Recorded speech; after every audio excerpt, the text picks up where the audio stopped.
ज़ाई जिनका Indian connection सामने आया है।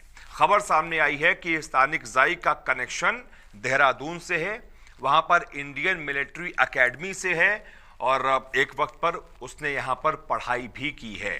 तो कौन है ये स्तानिक ज़ाई, इसका नाम आजकल सुर्खियों में क्यों है और इसका इंडियन कनेक्शन पूरा है क्या, जानने के लिए देखिए हमारी ये रिपोर्ट।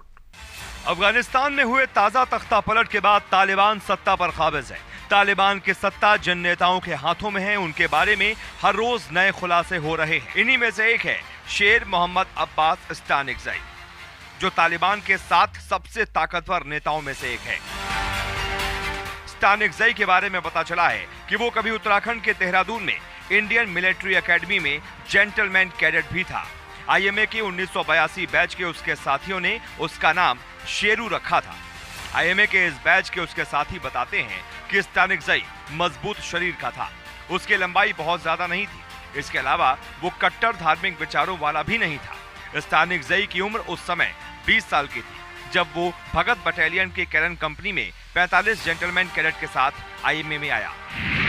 स्तानिक ज़ाई को सब पसंद करते थे। Retired major general DA Chaturvedi उसके बैचमेट थे। वो कहते हैं उसे सभी लोग पसंद करते थे। वो एकेडमी के दूसरे कैडेट से कुछ ज्यादा ही उम्र का लगता था। उसकी रौबदार मूछें थीं।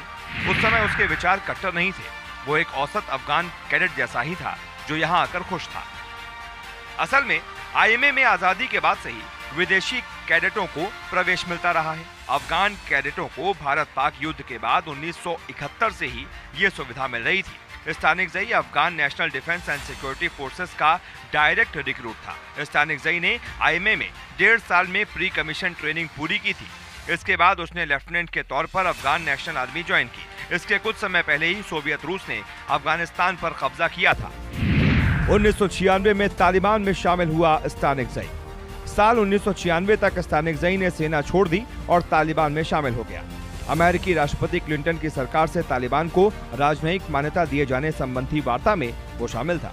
साल 1997 में न्यूयॉर्क टाइम्स में छपे एक लेख में स्तानिक ज़ाई को तालिबान सरकार का कार्यकारी विदेश मंत्री बताया गया था। इसमें यह भी कहा गया था कि उसने अंग्रेजी बोलना भारत के कॉलेज से सीखा था। फिर बना तालिबान का प्रमुख वार्ताकार। बाद में सालों वो तालिबान का प्रमुख वार्ताकार रहा। उसके इंग्लिश बोलने के कौशल और मिलिट्री ट्रेनिंग की वजह से उसे तालिबान में अच्छा ओहदा मिला। जब तालिबान ने दोहा में अपना राजनीतिक ऑफिस खोला तो वहां तालिबान के सीनियर नेता आने लगे। साल 2012 से स्तानिक ज़ाई तालिबान का प्रतिनिधित्व करता रहा। इसके बाद साल 2019 में ये काम तालिबान के सह संस्थापक अब्दुल गनी बरादर ने अपने हाथों में ले लिया तो स्तानिक ज़ाई वापस आ गया।